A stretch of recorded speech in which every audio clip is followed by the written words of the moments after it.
Assalamualaikum warahmatullahi wabarakatuh. Alhamdulillah kita bertemu lagi di ASC Channel.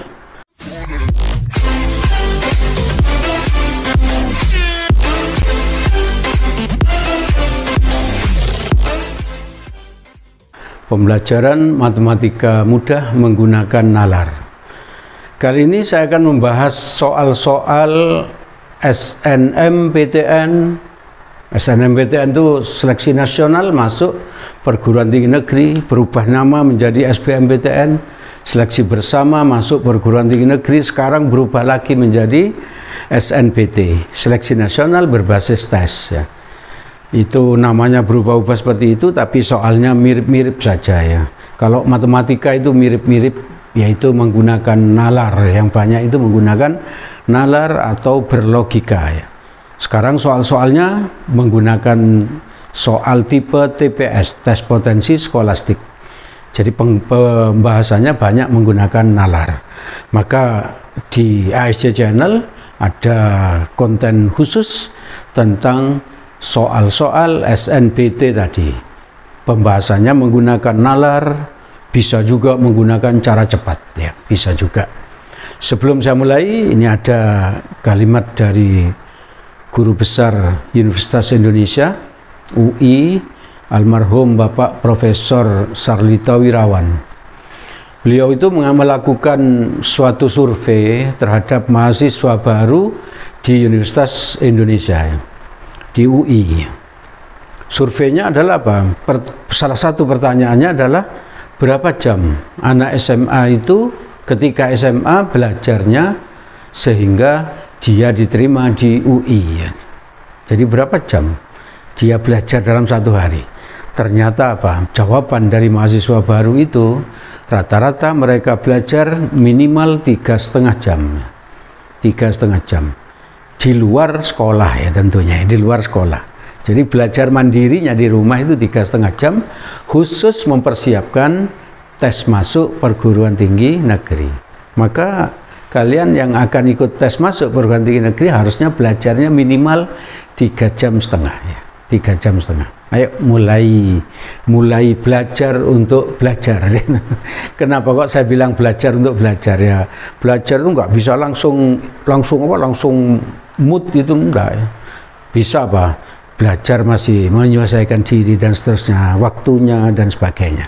Maka belajarlah untuk belajar. Sehingga kamu terbiasa belajar minimal 3,5 jam sehari semalam di luar sekolah ya, di luar sekolah. Baik, sekarang saya akan bahas satu soal dari seleksi nasional masuk perguruan tinggi negeri tahun 2012 ya. Nggak apa-apa kalau ingin masuk perguruan tinggi, tes masuk perguruan tinggi negeri itu belajarnya beberapa tahun ya, soal beberapa tahun itu bagus sekali ya. Karena apa? Karena untuk membentuk pola pikir kita agar kita pengalaman mengerjakan soal tes masuk ya. Sebanyak-banyaknya ya, sebanyak-banyaknya. Ini saya ambil dari tahun 2012.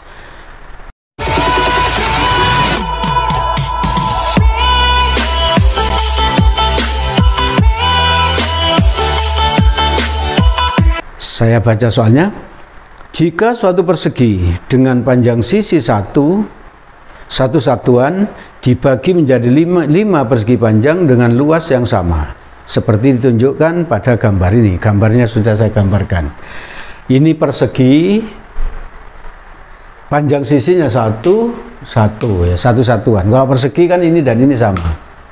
Persegi ini dibagi menjadi 5 bagian persegi panjang. Ini persegi panjang ini 1, 2, 3, 4, 5. Luasnya sama. Berarti ini kalau luasnya sama bisa saya tulis ini. Luas 1, luas 1, luas 1, luas 1, luas 1. Kan luasnya sama. Iya toh?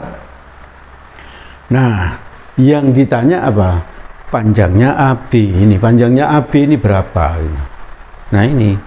Kalau kamu nggak pernah latihan soal SNBT, seleksi nasional masuk berbasis tes, atau dulu bernama SBMPTN, seleksi bersama masuk perguruan tinggi negeri, kamu akan kesulitan. Dari mana akan memulai? Maka kita pakai nalar ya. Nalarnya begini. Panjangnya ini dengan ini sama. Mengapa?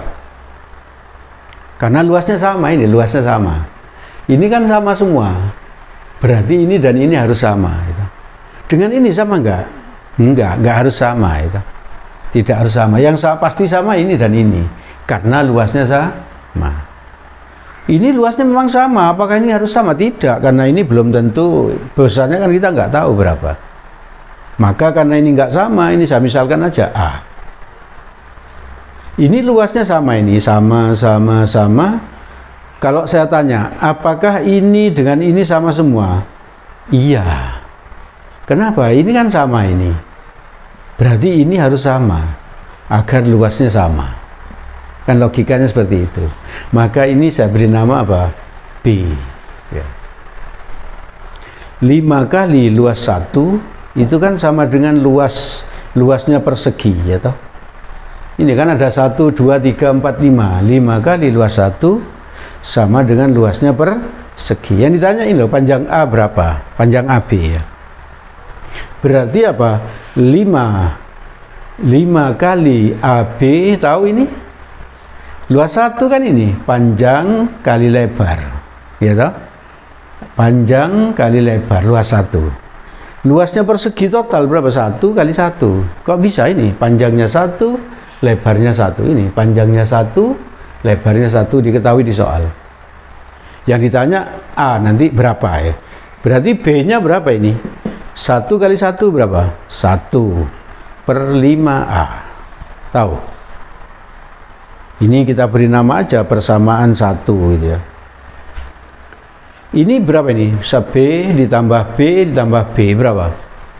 B ditambah B ditambah B kan 1 ini. B tambah B tambah B kan ini 1. Berarti 3B sama dengan berapa? 1.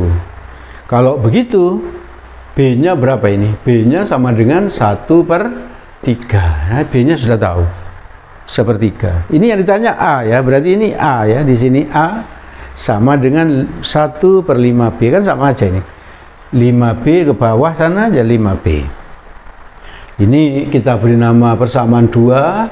Persamaan 2 substitusi ke 1, hasilnya apa itu? A sama dengan 1/5, B-nya diganti. Ganti berapa ini? 1/3.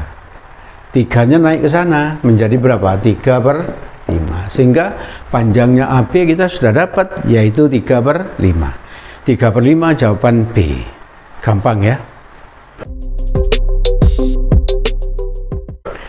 Baik, kita lanjutkan pembahasan kita tentang soal SNBT ya, seleksi nasional masuk berbasis tes ya. Belum terbiasa, belum hafal sungguhan.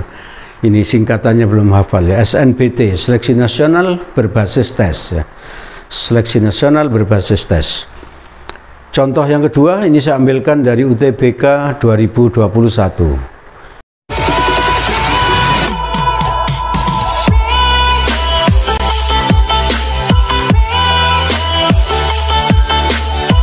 Ini pun pembahasan soal ini kita juga memakai nalar ya. Memakai nalar. Saya baca soalnya. Panjang dua sisi sebuah segitiga adalah 10 dan 8.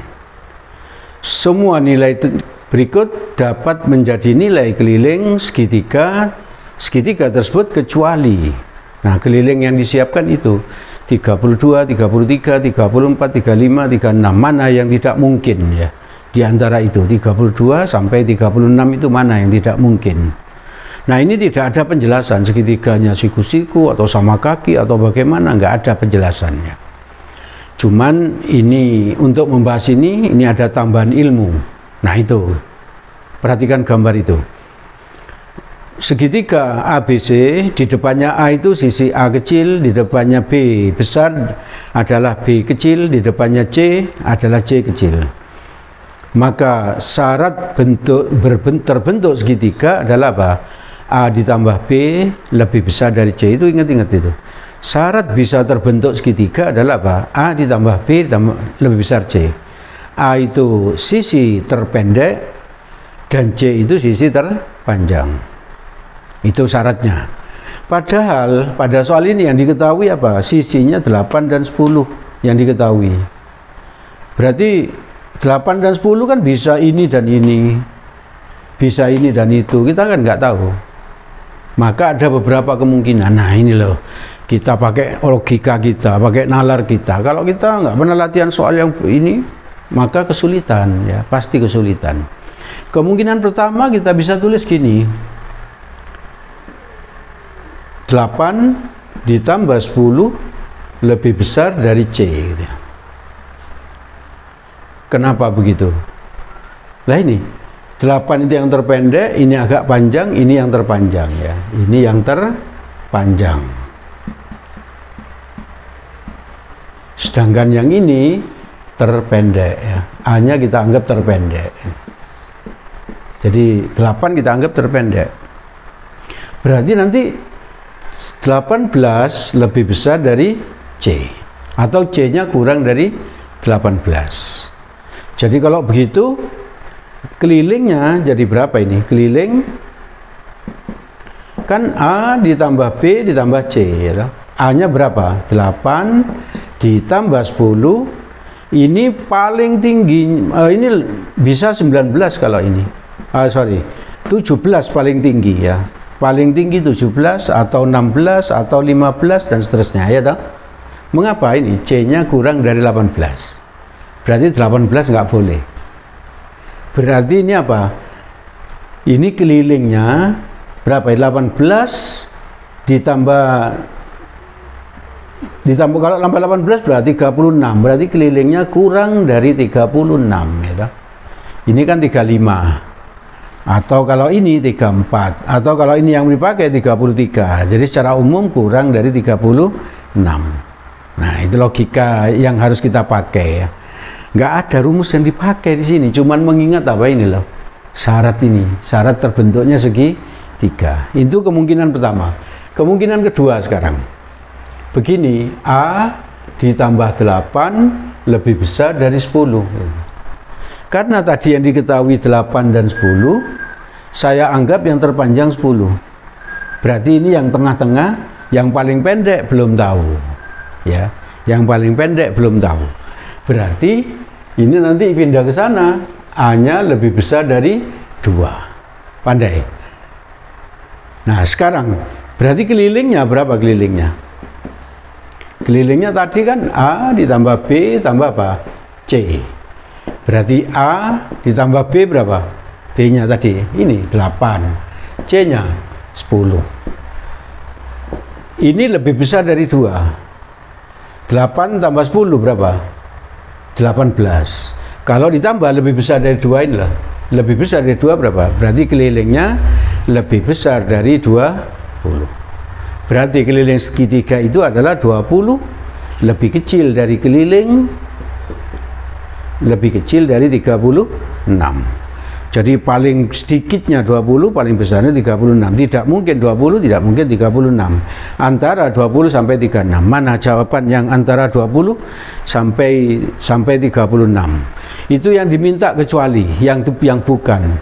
32 ada di sini? Ada. 33, 34, 35 ada di sini. 36 tidak. 36-nya nggak boleh ini. Harus kurang dari 36. Berarti jawabannya E. Paham ya?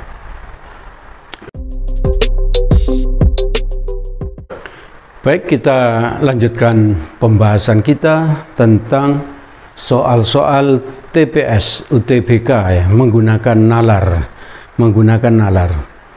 Nah, ini contoh yang ketiga, ini berupa soal cerita. Kita ambil dari UTBK tahun 2009 ya. Soal itu tahun lama, nggak apa-apa dicoba ya. Yang penting apa? Pengerjaan soalnya menggunakan nalar, menggunakan logika. Ini soal cerita, membacanya agak panjang ini.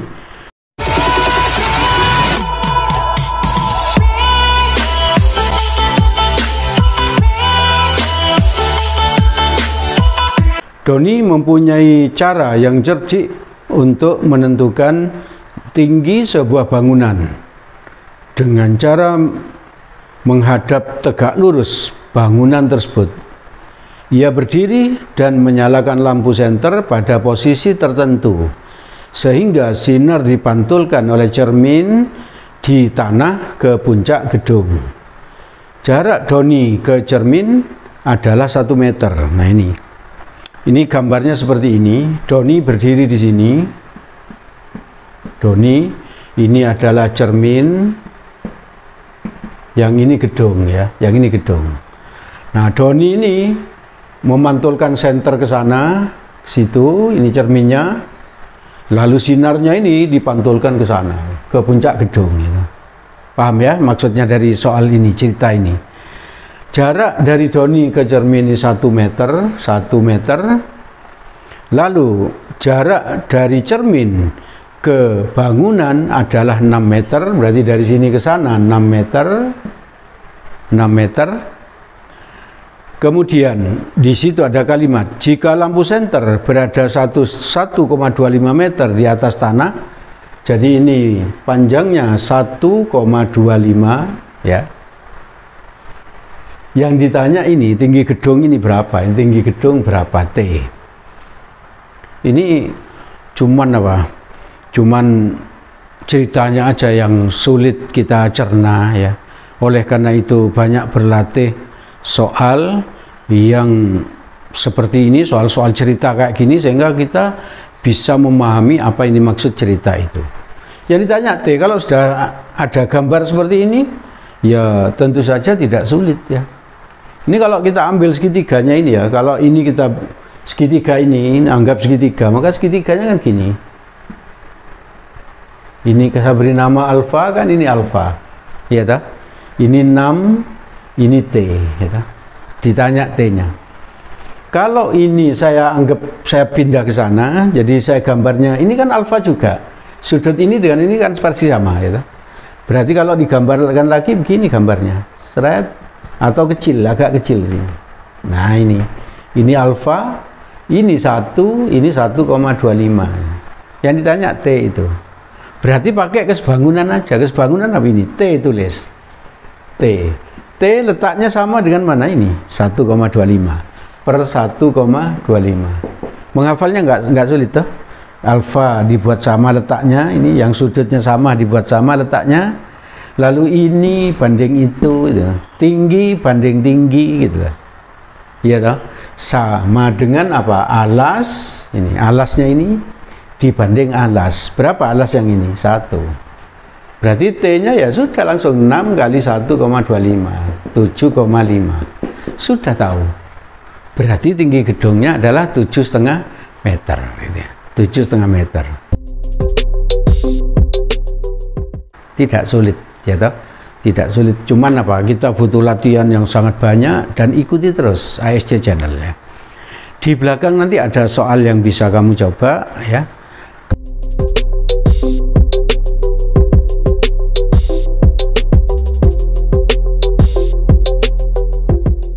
Kalau tidak bisa atau ada yang ingin ditanyakan, bisa menghubungi nomor WA pribadi yang ada di paling belakang. Kamu boleh bertanya soal yang ada di belakang atau apa?